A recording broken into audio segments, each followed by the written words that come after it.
Orang Kristen gak akan kejar pemberian tangan Tuhan. Dia akan paham selagi menunggu jawaban doa, di situ terjadi keintiman, di situ terjadi perubahan karakter, di situ terjadi karakter yang tahan uji, di situ terjadi yang namanya pertumbuhan rohani setiap kali dia menunggu jawaban doa. Karena orang Kristen akan paham begini, jawaban doa sudah disiapkan sama Tuhan.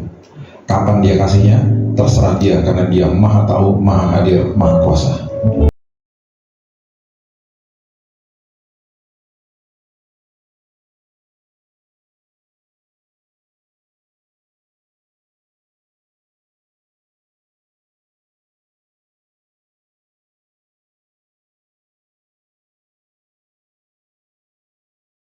Bercanda-bercandanya dia. Dan satu hal yang saya belajar khususnya dari Valentine ini, kasih itu adalah sebuah keputusan, bukan perasaan. Karena kasih itu adalah sesuatu yang sangat-sangat hebat. Bahkan Alkitab mengatakan kasih itu mengalahkan segala sesuatu. Kasih bisa mengalahkan orang yang paling keras hatinya. Kasih bisa mengalahkan sebuah perang. Kasih bisa mengalahkan sebuah kejahatan. Kasih bisa mengalahkan sebuah hati yang tadinya sudah hopeless, nggak ada harapan. Beberapa tahun lalu teman saya kehilangan orang tuanya di Jalan Tegal sini karena dibunuh sama petugas keamanan. Mungkin pernah dengar ceritanya. Di tahun 2008 kalau nggak salah. Itu teman baik saya. Anak-anaknya teman baik saya, orang tuanya dekat dengan saya suka nginap di rumahnya mereka.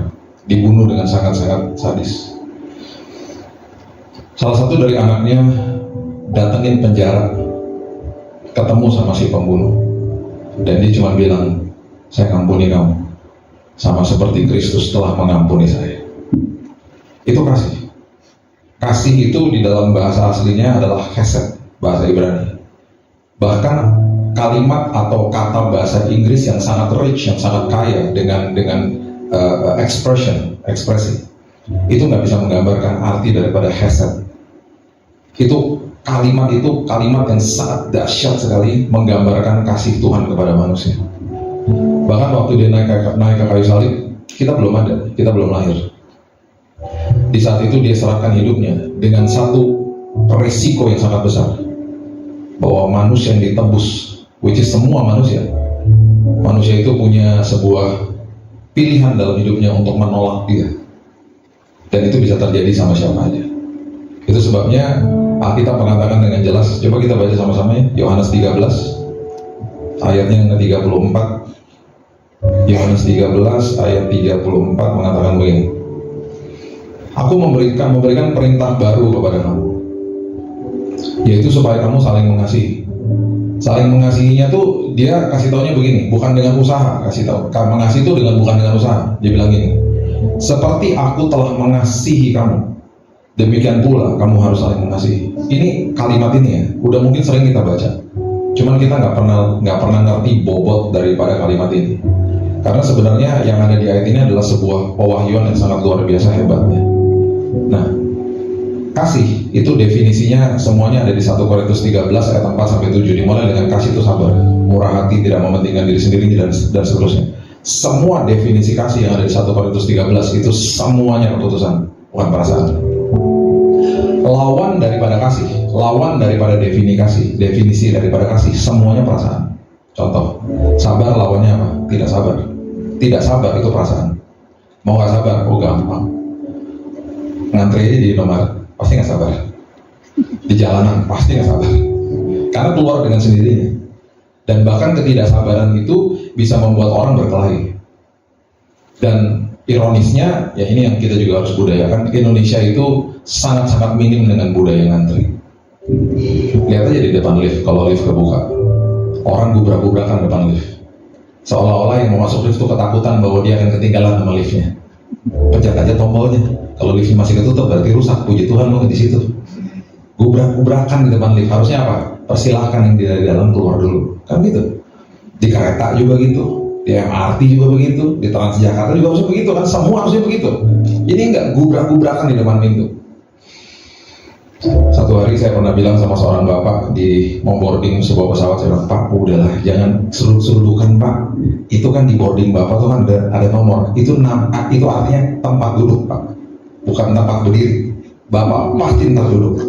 Kayak ketakutan gak dapat tempat duduk, lu akan berdiri di pesawat, lu gak boleh berdiri di pesawat. Emang ini bus kota, lu pasti dapat tempat duduk. Udah tenang aja, ngantri lah Pak. Gitu.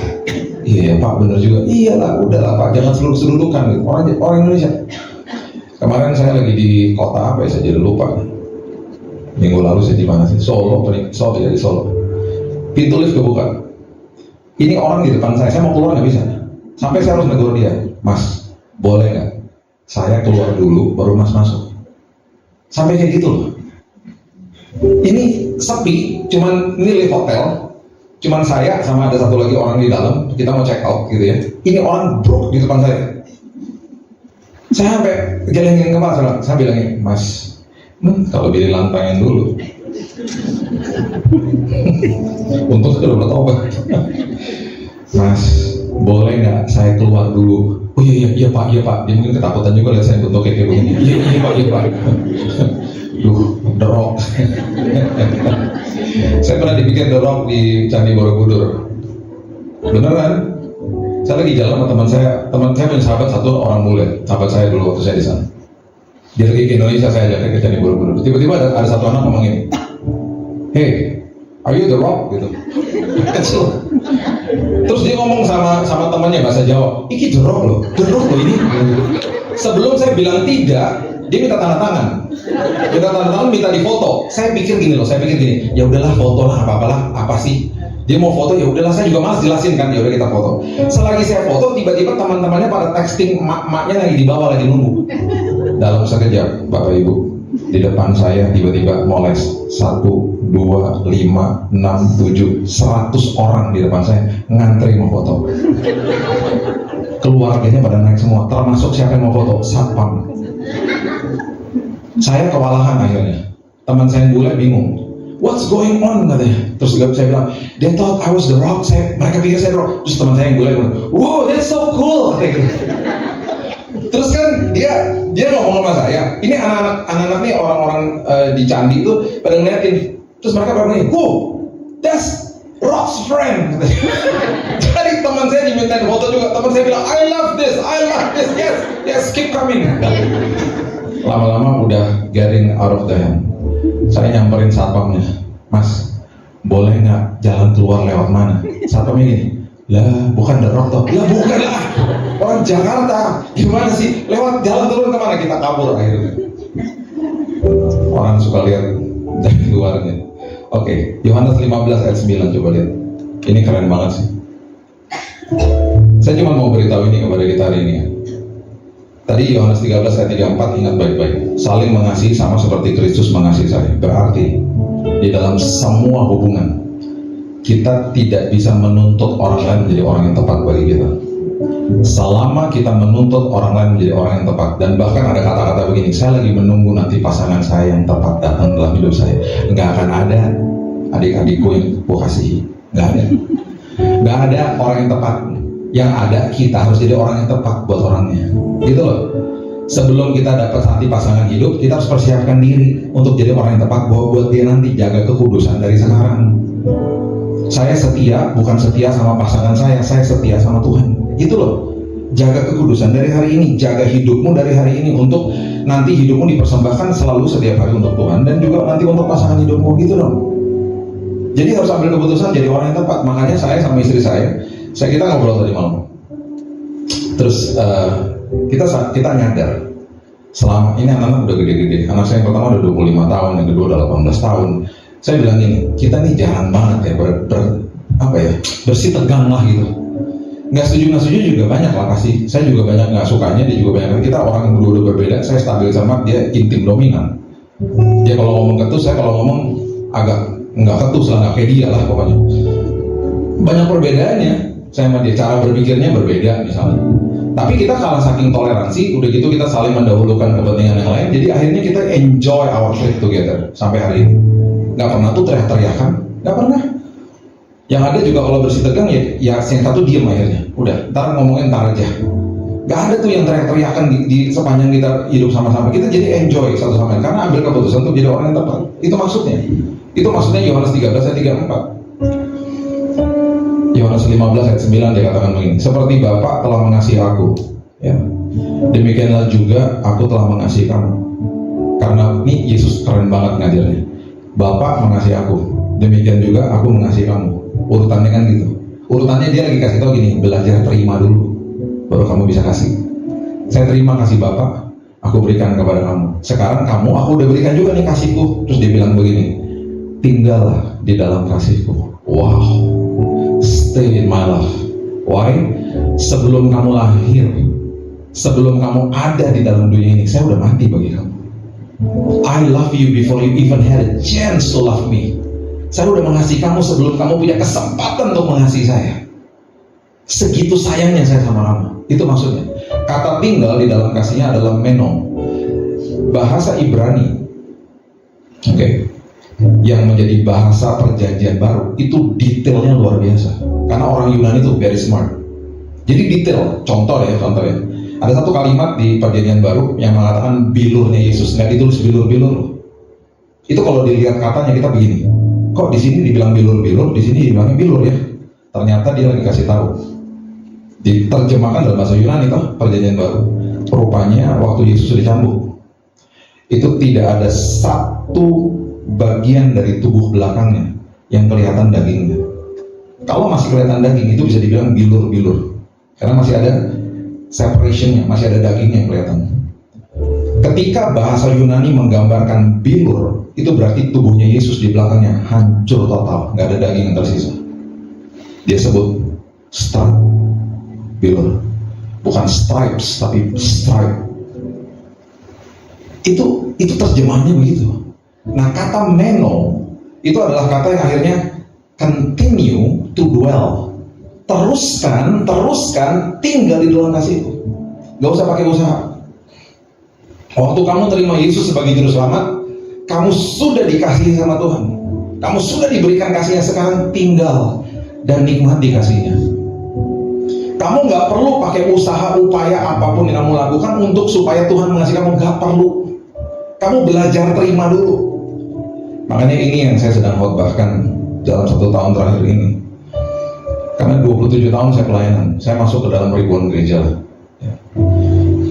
Saya menemukan akhirnya perbedaan yang sangat besar antara orang Kristen dan orang agama Kristen. Orang agama Kristen banyak, Bapak Ibu.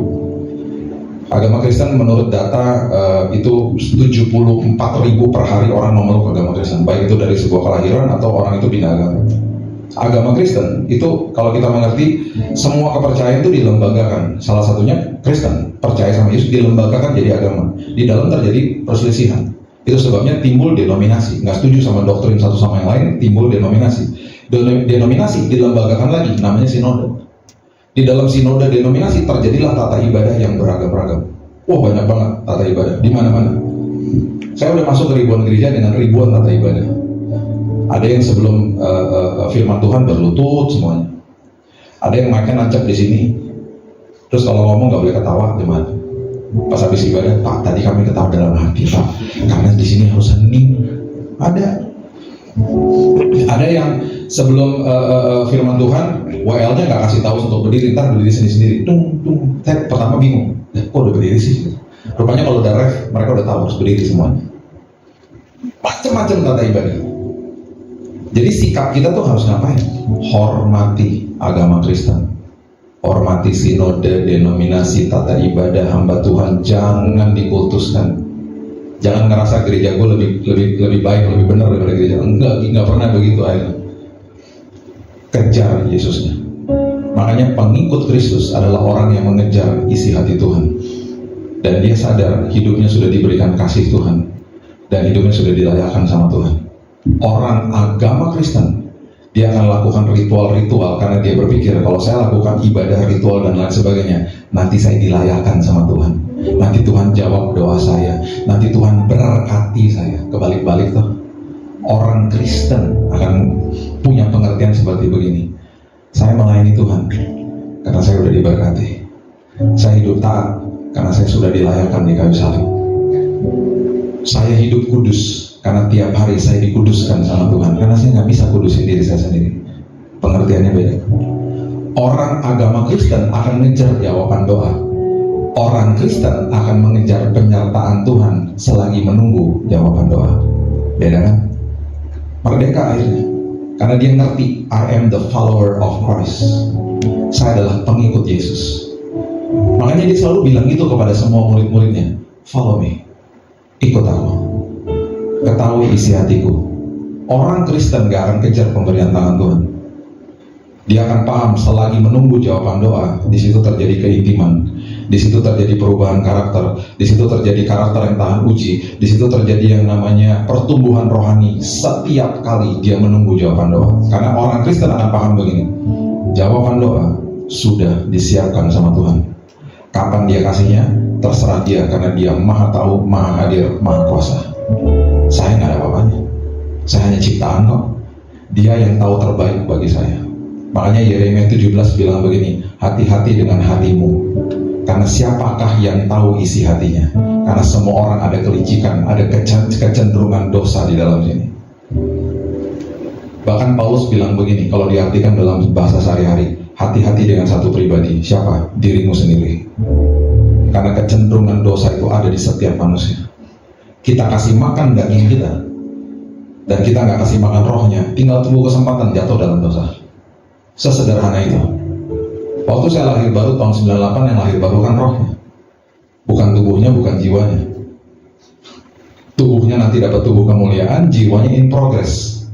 Sekolah kehidupan tiap hari, tahu tiap hari sampai Yesus datang. Perubahan karakter terus tiap hari. Kalau waktu saya lahir baru, yang lahir baru kan rohnya. Rohnya kan usianya berarti lebih muda daripada jiwa saya yang udah penuh sampah. Kalau saya terus-terusan kasih makan jiwa saya dengan hal-hal yang nggak penting gitu ya, hal-hal yang tidak membangun, akhirnya rohnya lemah terus. Akhirnya bagaimana bisa hidup dipimpin sama roh? Makanya tinggal di dalam kasih Tuhan itu luar biasa. Tinggal di dalam kasihnya. Oke, saya cuma punya 5 menit lagi. Galatia 5 ayat 22, coba lihat. Galatia 5 ayat 22. Saya cuma mau kasih analogi ini supaya Bapak Ibu, teman-teman, adik-adik semuanya ngerti bahwa Valentine itu, kalau kita merayakan Valentine, apa sih? What's the meaning of love? Gitu ya. Selain kasih itu adalah keputusan. Coba lihat, saya cuma mau kasih lihat kita sebuah bukti yang dahsyat aja. Galatia 5 ayat 22 itu selalu dimulai dengan kalimat kasih. Buah roh adalah kasih. Yang berikutnya apa? 3 aja. Buah roh adalah kasih. Yang kedua apa? Sukacita ya. Yang ketiga apa? Oke, urutannya gitu ya. Urutannya selalu gitu. Oke. Kita balik lagi ya, Yohanes 15. Coba lihat. Yohanes 15 ayat 9. Tinggal di dalam kasihku kan, stay in my love. Maksudnya gini, terima kasih. Nih ya, sampai Yesus tuh ngajarin begini. Sampai dia perintahkan kita untuk belajar terima. Aduh. Ini kalau kita baca, saya sampai geleng-geleng kepala pas baca ini berulang kali, Bang. Wow. Emang seindah itu ya Tuhan, sampai orang tuh menolak. Orang tuh kita dikasih kado terindah sama Yesus, kasih karunia Tuhan kan. Kadang-kadang kadonya kita nggak buka, karena kita pikir udahlah. Jadi kita nggak pernah tahu isinya. Kita nggak pernah tahu nih isinya ini. Dan pas kita buka, kita begini, alah nggak mungkin lah buat gua. Itu terlalu indah itu buat dia. Gua nih nggak layak lo dapat kayak begitu. Sampai diperintahin sama dia ayat 10. Jikalau kamu menuruti perintahku, wow. Jikalau kamu menuruti perintahnya suruh ngapain? Suruh terima, suruh stay in my love. Diperintahin loh sama dia. Karena Yesus tahu manusia itu susah untuk menerima. Karena di dalam agama diajarin apa? Memberi upaya dan lain sebagainya. Nggak salah, itu semuanya benar. Cuman sebelum kita bisa memberi hidup yang terbaik, kita harus belajar terima dulu. Saya nggak bisa kasih uang kalau saya nggak punya uang. Saya nggak bisa kasih waktu kalau saya nggak punya waktu. Saya nggak bisa yang kasih yang terbaik bagi hidup, bagi orang lain, bagi Tuhan dan lain sebagainya kalau saya nggak pernah punya yang terbaik. Berarti saya harus belajar terima dulu yang terbaik. Itu maksudnya, sampai diperintahkan turuti perintahku. Jikalau kamu menuruti perintahku, kamu akan tinggal di dalam kasihku. Seperti aku menuruti perintah Bapakku dan tinggal di dalam kasihnya. Dan this is what happened. Ini yang akan terjadi. Semuanya itu kukatakan kepadamu supaya sukacitaku ada di dalam kamu dan sukacitamu menjadi penuh. Kasih letaknya di dalam roh. Makanya kasih adalah keputusan. Temannya kasih yang letaknya di dalam jiwa namanya jatuh cinta. Siapa yang pernah jatuh cinta? Yuk angkat tangan sama-sama saya. 1, 2, 3. Oh Tuhan ampuni yang angkat tangan Tuhan. Itu mereka aneh sendiri gitu ya. Aduh. Semua pasti pernah jatuh cinta lah. Ya, jatuh cinta bisa hilang kapan aja. Bisa hilang kapan aja. Kasih nggak akan bisa terusin, karena kasih adalah keputusan. Kasih mengalahkan segala-galanya. Jatuh cinta bisa hilang kapan aja. Temennya yang namanya sukacita apa? Sukacita kan buah roh, letaknya di dalam roh. Yang namanya sukacita apa? Yang di dalam jiwa kita sehari-hari. Kesenangan. Bahasa Inggrisnya happiness. Makanya Alkitab mengatakan begini, the joy of the Lord is my strength. Bukan the happiness of the Lord. Sukacita Tuhan kekuatanku. Bukan kesenangan. Kesenangan bisa hilang kapan aja. Sukacita nggak bisa dicuri sama iblis. Perhatikan ayat terakhir. Coba lihat. Ini banyak banget sih sebenarnya pelajarannya. Tapi saya berikan kulitnya dulu ya, biar Bapak Ibu ngerti. Paling nggak di Valentine ini kita ngerti lah apa yang terjadi kalau kita stay in His love, tinggal di dalam kasihnya, dan nggak usah pakai upaya. Cuman begini tiap hari, Tuhan cuman nyadarin diri sendiri loh. Makasih ya Tuhan, Tuhan sayang banget sama aku. Makasih ya Tuhan, aku sudah dihapus semua dosaku. Makasih ya Tuhan, Tuhan gak pernah berseberangan sama aku. Makasih ya Tuhan, tiap hari Tuhan mengasihi aku, dan Tuhan gak pernah sedetik pun ninggalin aku. Dengan itu ya, kalau kita ngerti, merdeka kita menjadi orang gak akan pernah stres. Itu kesadaran yang sangat penting dan gak pernah dibahas. Itu hal sederhana dan itu sangat bahaya ketika tidak dimengerti. Makanya banyak orang masih ngomong begini, Pak masih ada kutuk keturunan ya, Pak Tuhan marah, Pak Tuhan murka. Makanya saya sedih kemarin ketika ada khotbah Tuhan murka Bapak Ibu kepada Los Angeles. Tuhan kirim api dari sorga. Jangan didengerin kalau ada khotbah kayak begitu. Hari ini ya, itu nggak alkitabiah soalnya. Dia udah meteraikan dengan kalimat finish di kayu salib. Itu artinya teleo, complete. Tetelestai, komplit, selesai. Dia nggak murka, dia tidak marah, dia tidak menghakimi, dia tidak menuduh hari ini. Selesai di kayu salib. Kenapa terjadi hal seperti begitu? Hukum alam, satu. Betul, Tuhan tidak menyertai mereka, betul. Tapi apakah Tuhan sejahat itu hukum mereka? Anak saya tinggal 90 kilo dari pusat api. Dan teman-temannya banyak banget orang Indonesia yang terbakar rumahnya di Pasadena. Banyak banget. Dan teman-teman gerejanya dia rumahnya kebakar di situ. Tuhan segitu murkanya sampai mereka ikutan kebakar. Betul, saya tinggal 13 tahun di Amerika. Saya tahu negara itu, bahkan kota Los Angeles bejat banget kok. Sorry ya yang bekas Los Angeles. Saya juga nggak suka sama tuh kota. Saya nggak boleh anak saya tinggal di situ, jauh-jauh dari situ. Nah benar kok, pusat LGBT di provinsi California. Pusat perfilman pornografi terjadi di situ. Orang-orang Hollywood menolak Tuhan, jelas menolak Tuhan. Tapi pertanyaan saya, Tuhan benci mereka? Ya enggak lah. Kita kalau lihat sejarah di Perjanjian Baru, dia menghampiri orang-orang berdosa justru ke rumahnya mereka. Dia nggak pernah ke rumahnya orang Farisi, dia paling nggak suka sama orang-orang agamawi. Dia ke rumah orang-orang berdosa, dia duduk sama wanita Samaria, dia duduk di rumahnya Matius, dia mampir ke rumahnya Sakius. Sampai waktu Sakius menerima kasihnya yang luar biasa, nggak ada yang suruh dia balikin tuh semua uang-uang yang pernah dia peras. Menerima yang terbaik, otomatis hidupmu akan memberikan yang terbaik. Kebalik-balik akhirnya semuanya, karena orang pakai upayanya sendiri. Semuanya jadi bolak-balik akhirnya. Tuhan nggak marah, Tuhan nggak murka, Tuhan sayang sama mereka. Tuhan sayang sama orang-orang berdosa.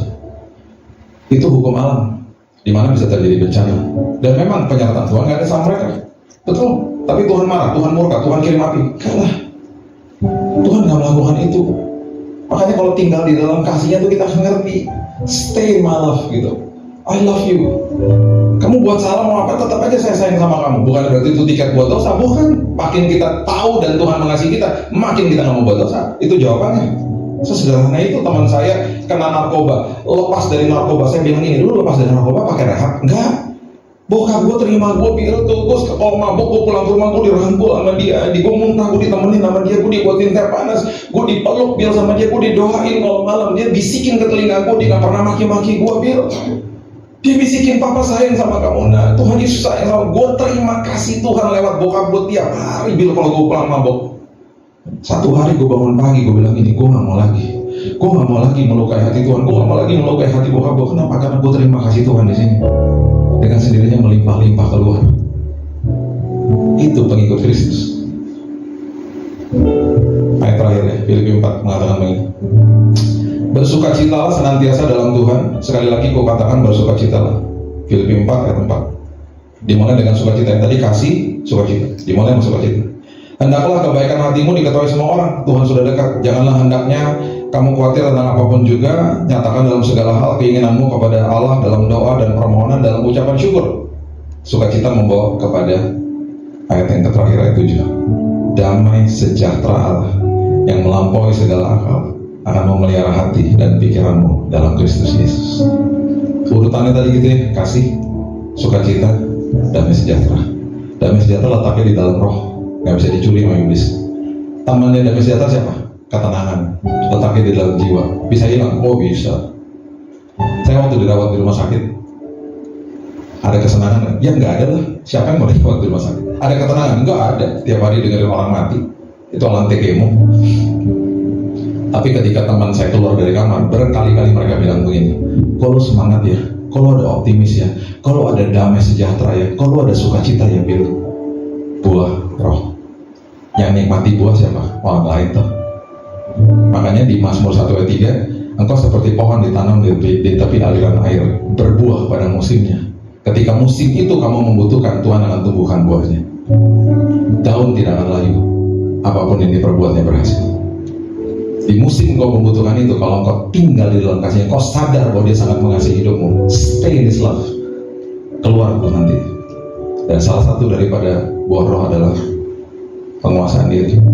Kalau lembutan, keluar kan, kebaikan semuanya keluar, karena belajar terima dari Tuhan. Semuanya mulai dari situ, belajar terima kadonya, baru hidupmu bisa dipersembahkan jadi hidup yang luar biasa. So, di hari Valentine ini, sederhana aja kok. Stay in his love, tinggal dalam kasihnya, dan lihat hidupmu akan diubahkan Tuhan. Tuhan sayang banget sama kita, terlalu sayang sama kita. Kita anak-anak yang luar biasa. Kalau ada yang hadir di sini nggak pernah punya hubungan baik sama papanya, dan papa adalah pemberi identitas, bahkan mungkin masih menyimpan kepahitan, lepaskan pengampunan buat papamu. Atau mungkin papamu udah nggak ada, lepaskan pengampunan. Bapa di sorga adalah Bapa yang datang ke dalam hidupmu menjadi Bapa atas hidupmu. Nikmati kasihnya, hidupmu diubahkan Tuhan, hidupmu merdeka di dalam Tuhan. Mari kita berdoa. Bapak yang baik, terima kasih buat hari ini. Thank you for a beautiful Valentine. Terima kasih Tuhan, bahwa walaupun Valentine nggak pernah dibahas di Alkitab, tapi justru kasih yang menjadi esensi daripada hari ini dibahas dan diberitahu, diajarkan dengan sangat hebat sama Yesus. Bahkan Engkau mempertontonkan kasih yang sebenarnya itu.